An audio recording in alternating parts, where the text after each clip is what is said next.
शीर्षक क्या है 16वें अध्याय का? देव असुर संपद द्विभाग योग। देव और असुर दोनों को संपदा बोला गया, देव संपदा और आसुरी संपदा। कोई प्रश्न कर सकता है कि देव संपदा मैंने अच्छे कार्य करना, अंतःकरण की निर्मलता, पुण्य, दान, तपस्या, ये सब जब आपके व्यवहार में, आपके कर्म में, आपके मन में आनी शुरू हो जाए तो हम कहेंगे कि दैवी संपदा आपके भीतर जन्म ले चुकी है। पर साथ ही में आसुरी संपदा भी बोला गया। आसुरी को विकृति नहीं बोला। जो श्रीमद् भगवद गीता में शीर्षक लिया है वह है देवी संपदा और आसुरी वो भी संपदा। चौथे श्लोक के ऊपर कहते दंभो, दंभ मैंने प्रिटेंड करना। आप 10वीं फेल हो पर आप लोगों को दिखा रहे हो कि मैं डॉक्टरेट की उपाधि से सम्मानित हूँ। क्यों? क्योंकि उससे लोग वाहवाही करेंगे मेरी। तो इसको बोलते हैं दंभ, यानी जो तुम नहीं हो वो प्रिटेंड करना। तुमको धर्म से लेना देना कुछ भी नहीं है, पर फिर भी तिलक धारण किया, कंठी गले में डाली और तुम भक्तराज कहलाना शुरू करवा दिए लोगों से। तो ये दंभ है। ये आसुरी संपदा का पहला गुण श्री भगवान ने कहा। दंभो, दंभ यानी प्रिटेंड करना, जो तुम नहीं हो वह दिखाना। सरलता तुम्हारे भीतर है ही नहीं, इसलिए एक अलग से तुमने अपनी आइडेंटिटी बना ली। तुमने देखा ना कि सूट वूट डाल करके दूसरे को बेवकूफ़ बनवाने के लिए तुम जब बाहर निकलते हो, तुमको मालूम है कि उसका तुम नुकसान कर रहे हो, पर उसको ऐसे शो करोगे कि उससे बड़ा हितैषी, तुम्हारे अलावा उससे बड़ा कोई हितैषी है ही नहीं। तो यह है दंभ, प्रिटेंड करना। ये असुर का गुण है, ये असुर की संपदा है। तो पहला दंभो, दंभ। दर्पो, दर्प मैंने घमंड।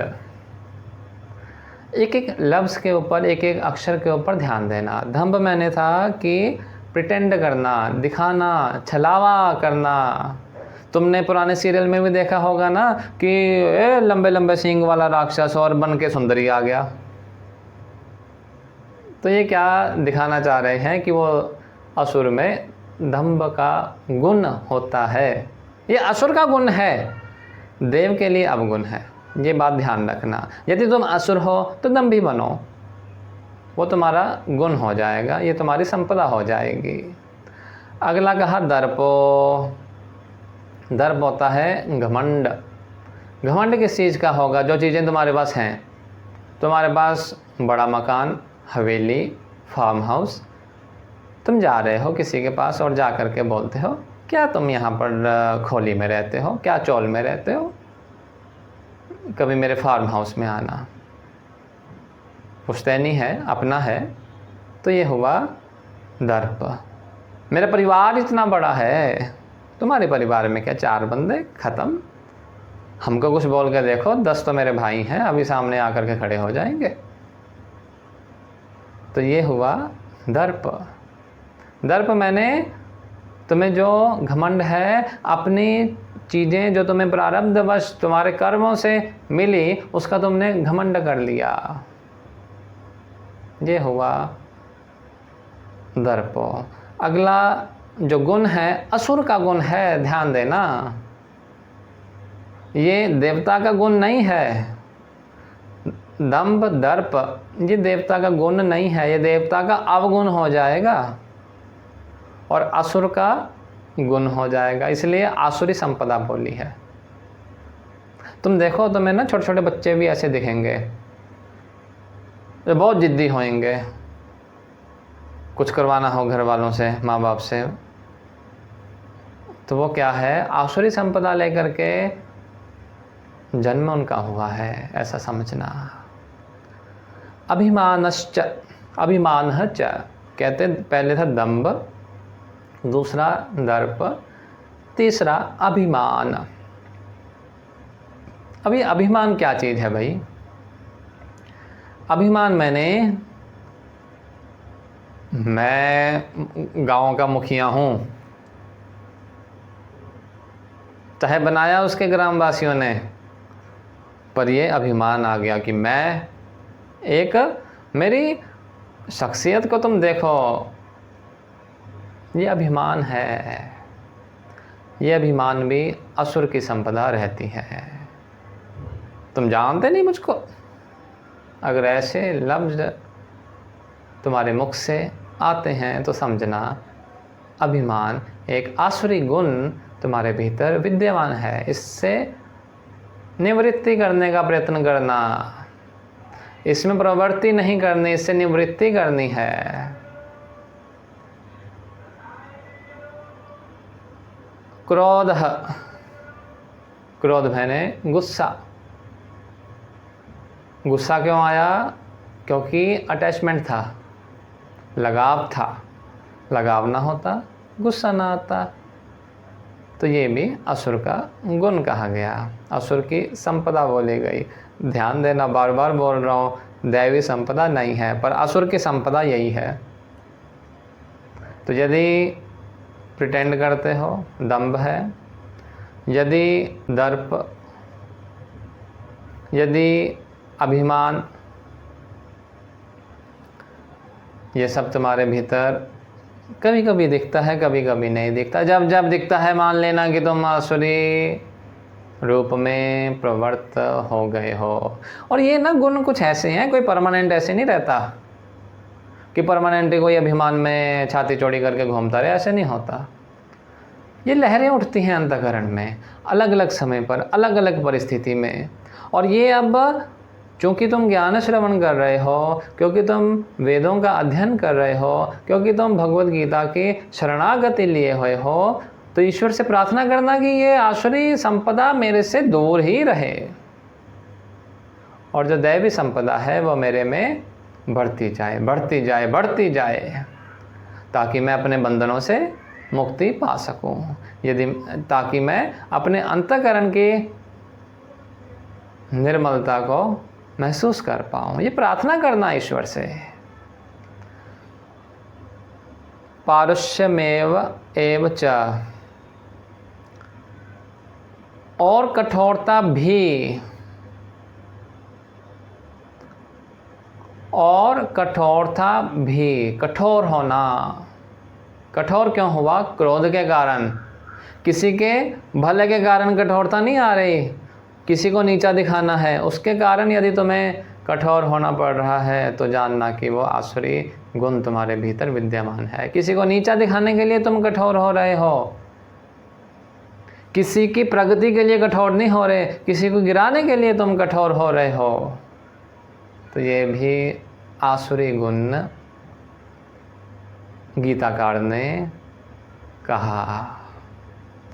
देखना अपने अंतःकरण में इस तरह की लहरें कब कब उठती हैं, देखना अपने कर्मों में इस तरह के भाव कब कब उठते हैं, तो जानना कि उस समय तुम एक आसुरी प्राणी हो। अज्ञानम, अज्ञान मैंने तुम्हारे कर्तव्य क्या है और अकर्तव्य क्या है, तुम्हारे लिए करणीय क्या है, अकरणीय क्या है, तुम्हारे लिए करने योग्य चीज़ें हैं और क्या करने योग्य नहीं है, इनका अच्छी तरह से तुमको ज्ञान है या नहीं है। अगर ज्ञान नहीं है, तुमको पता ही नहीं लगता कि भाई करना क्या है, तुमको मालूम ही नहीं है कि किस राह जाना है, तो यह भी एक आसुरी गुण ईश्वर ने कहा। च अभिजातस्य, ये एक अक्षर है अभिजात। अभिजात का मतलब क्या होता है? उत्पन्न होना। ये बार बार आएगा इस अध्याय में। अभिजात, उत्पन्न होना। यानी ये जो संपदाएं हैं ना, ये संपदाएं किसी की तो इनबिल्ड सॉफ्टवेयर में ही लग के आती हैं, क्योंकि जो प्रारब्ध से वो करके आया है वह फिर स्पष्ट दिखती हैं उसके व्यवहार में। कुछ कुछ तो सब में दिखेंगी, जो वो कुछ कुछ दिख रही हैं उन कुछ कुछ को तो हम दैवीय से बदल सकते हैं, पर यदि कोई पूरी तरह से ही मन करके आ गया है तो फिर बस प्रार्थना ही करे ईश्वर से, और क्या कर पाएगा। पार्थ संपदम आसुरीम, हे पृथापुत्र, श्री कृष्ण अर्जुन से कह रहे हैं कि हे पृथापुत्र, यह जो मैंने तुमको एट्रीब्यूट्स दिए, क्वालिटीज़ दी, गुण बताए आसुरी संपदा के, ये असुर लोग अपने में लेकर ही पैदा होते हैं या फिर अर्जित कर लेते हैं और इस तरह के बन जाते हैं। इसलिए हर एक पल पूरे सावधानी से जीना कि आसुरी प्रवृत्ति तुम्हारे में आना चाहिए। एक बार मैं श्लोक द्वारा तुम्हारे लिए बोलता हूँ। दंभो दर्पोऽभिमानश्च क्रोधः पारुष्यमेव च अज्ञानं चाभिजातस्य पार्थ संपदम आसुरीम, कि हे पृथापुत्र, दंभ, दर्प, अभिमान, क्रोध, पारुष्य, अज्ञान, ये 6 क्वालिटीज आसुरी व्यक्ति में तुमको मिलेंगी। जो बंधन में जकड़ा हुआ है उसमें ये क्वालिटीज़ तुमको दिख जाएंगी। ये 6 क्वालिटीज़ ध्यान रखना। अभी तुमको 6 दिन मिलेंगे, इन 6 दिनों में एक एक क्वालिटी को अपने भीतर अवलोकन करना कि कहाँ कहाँ पर ये क्वालिटी तुमको नज़र आ रही है। तुम समझ तो गए होगे अच्छे से इन एक एक क्वालिटी को। अब इन 6 दिन तुम विवेचना करना कि ये क्वालिटीज़ कहाँ कहाँ पर तुमको दिखती हैं, और देखना कि कितने सुर में हो और कितने असुर हो। अगर असुर भी हो तो कम से कम जान लेना, क्योंकि जब जानना शुरू कर दोगे तो ज्ञानम, वो अज्ञान वाली क्वालिटी तो हट जाएगी ना। और जहाँ पर ज्ञान तुम्हें आना शुरू हुआ वहाँ पर तुम दैवी संपदा को प्राप्त होगे, ऐसा जानना।